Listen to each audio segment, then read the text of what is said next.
এখন যে কোনোভাবেই হোক বর্তমান অন্তর্বর্তীকালীন সরকার আমাদের দুটো অস্তিত্বতে একবারই হাত দিয়েছে, মানে সংগঠন নষ্ট করার চেষ্টা করছে, রাজনীতি নষ্ট করার চেষ্টা করছে।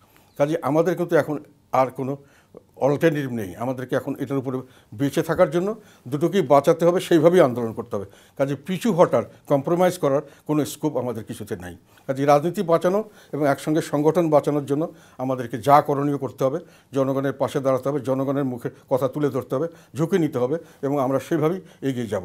তো সেই কারণেই আমরা মনে করছি যে এখন আমাদের সঠিক অর্থে রাজনীতি করার সুযোগ এসছে, স্কোপ এসছে, এবং সামনে যদিও বড় একটা চ্যালেঞ্জ, কিন্তু এই চ্যালেঞ্জ মোকাবেলা করে আমাদের ফ্রি রাজনীতি করার এবং জনগণের রাজনীতি করার এবং সেই জনগণের রাজনীতিতে জনগণের সমর্থন বৃদ্ধি করার একটা সুযোগ সৃষ্টি হয়েছে। এবং এই সুযোগে অলরেডি আমরা দেখছি যে আমরা অনেকটা এগিয়ে গেছি।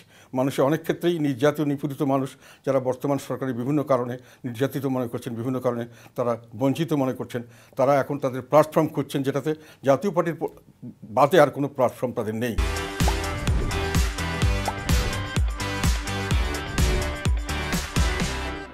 কাজে অনেকেই আমাদের এই প্ল্যাটফর্মে ঝুঁকে পড়ছেন। তো সেখানে আরেকটা জিনিস আমি বলতে চাই, যেটা আমরা এখন স্ট্র্যাটেজি নিয়েছি, যেটা এখন ডু অন ডাই। আমরা যখন আমাদের দুটো জায়গায় হাত দেওয়া হয়েছে, আমাদের স্ট্রাকচারকেও হাত দেওয়া হচ্ছে, আমাদের সংগঠন করতে দেওয়া হচ্ছে না, আমাদের মিটিং মিছিল করতে দেওয়া না, আমাদের মানুষের উপর মিথ্যা মামলা দিয়ে বা ভয় দেখিয়ে তাদেরকে ঘরের ভিতর থাকতে বলা হচ্ছে। আবার একই সঙ্গে আমাদের রাজনীতি নিয়ে বিরাটভাবে অপপ্রচার করা হচ্ছে, যেটা সবাই জানেন যে আমরা কী প্রেক্ষিতে কখন কী নির্বাচন করেছি, এবং রাজনৈতিক দল হিসেবে আমরা কোনো আইন ভঙ্গ করিনি, আমাদের নীতি হিসাবে আমরা চলেছি। অনেক সময় কম্প্রোমাইজ করতে হয়েছে, সবাই জানে এটা।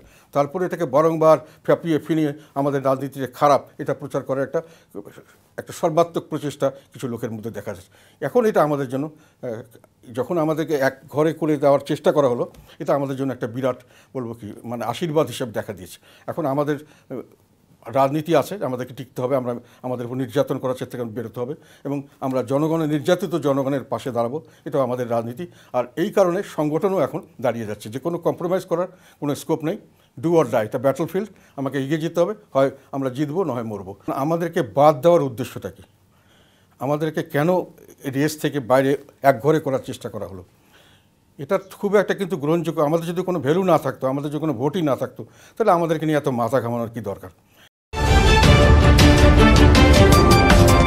আপনারা দেখছেন দৈনিক ক্রাইম সিন।